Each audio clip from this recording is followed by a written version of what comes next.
Welcome to the Architecture of Genius. Today, we're going to explore a cross-century framework designed to help us overcome adversity and achieve multidisciplinary mastery. On this slide, you see a striking juxtaposition on the left, a design reminiscent of Leonardo da Vinci's visionary mechanical sketches, perhaps for a flying machine. On the right, we have a highly detailed modern aerospace blueprint, complete with specifications like Ti6Al4V alloy and aerodynamic flow simulation. This visual contrast immediately sets the stage for our discussion: how timeless principles of genius connect disparate fields and eras. Our cognitive blueprint Rev 2.1 highlights that despite centuries separating them, two eras share one fundamental cognitive architecture. On the left, we have the 15th century master of observation, Leonardo da Vinci, operating in an age defined by theological dogma and severe resource limitations. On the right, our 21st century master of first principles, operating amidst systemic institutional inertia and extreme scale constraints.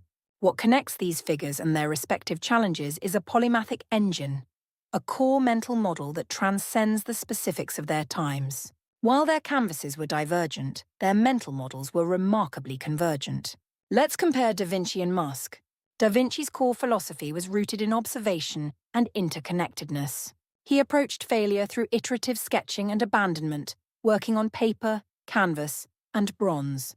His ultimate goal was understanding the mechanics of the universe. In contrast, Musk's core philosophy is first principles physics. His approach to failure involves rapid disassembly and, often, explosions, with his canvas being silicon, steel, and code.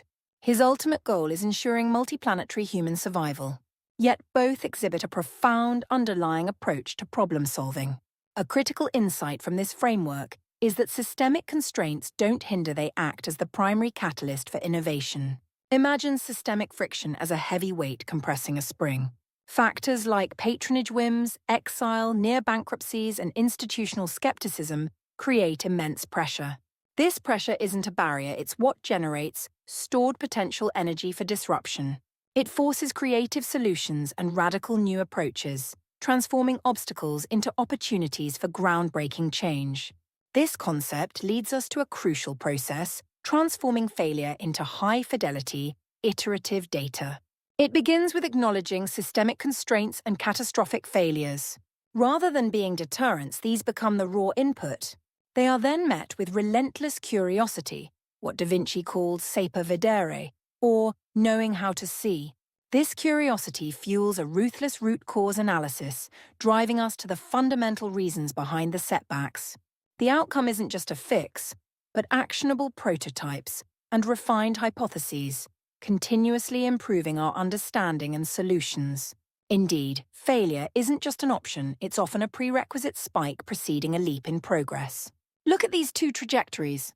Da Vinci, after his Milan exile and the unfinished bronze horse, experienced an iteration rebound that led to breakthroughs like his anatomical codices. Similarly, SpaceX faced near bankruptcy and Falcon 1 explosions. This period of intense adversity, however, was followed by an iteration rebound that resulted in the Falcon 9 and propulsive landing. These examples clearly demonstrate that significant setbacks often precede monumental advancements. So how do these polymaths achieve such leaps? Multidisciplinary mastery is not an idle curiosity, it's a functional mechanism. It's about the frictionless transfer of governing dynamics across domains. Think of it as a set of interconnected gears. Art and proportion inform physics and kinetics, which then impact anatomy and biology, and are increasingly intertwined with software and control. The insights gained in one field are directly applicable and transferable to others, creating a powerful synergistic effect. This is possible because seemingly unrelated domains share identical underlying mechanics.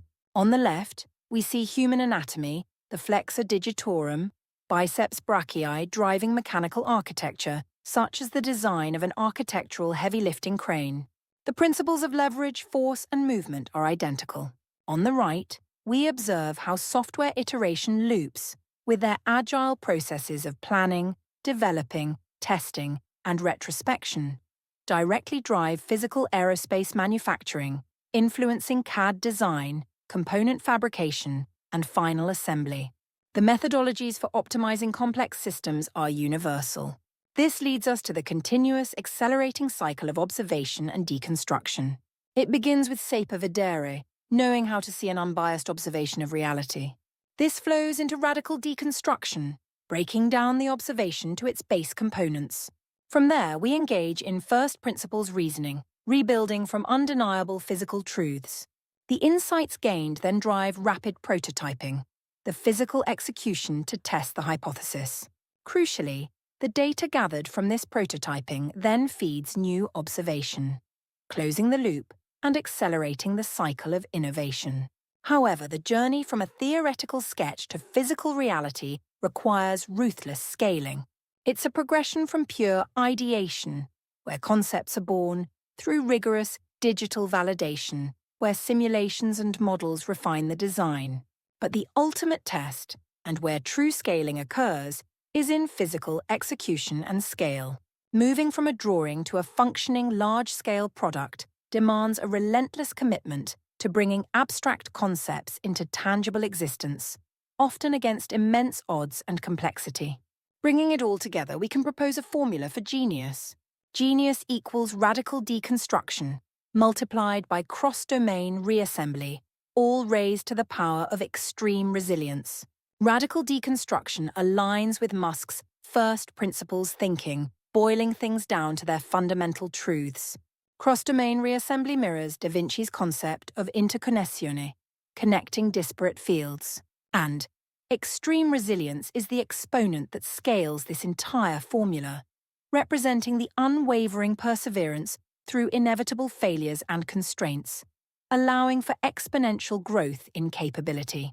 So, how can we apply this cognitive architecture to modern problem-solving? First, audit your constraints. Map the systemic friction in your industry. Treat these not as excuses, but as the essential boundary conditions for your design. Second, map cross-domain analogies. Actively identify seemingly unrelated disciplines that have already solved your current bottleneck. Learn from their solutions. And third, accelerate the failure cycle. Design your processes to fail faster, cheaper, and with higher data fidelity. Embrace failure as a rapid learning mechanism, not a final outcome. By adopting these steps, we can unlock our own architecture of genius.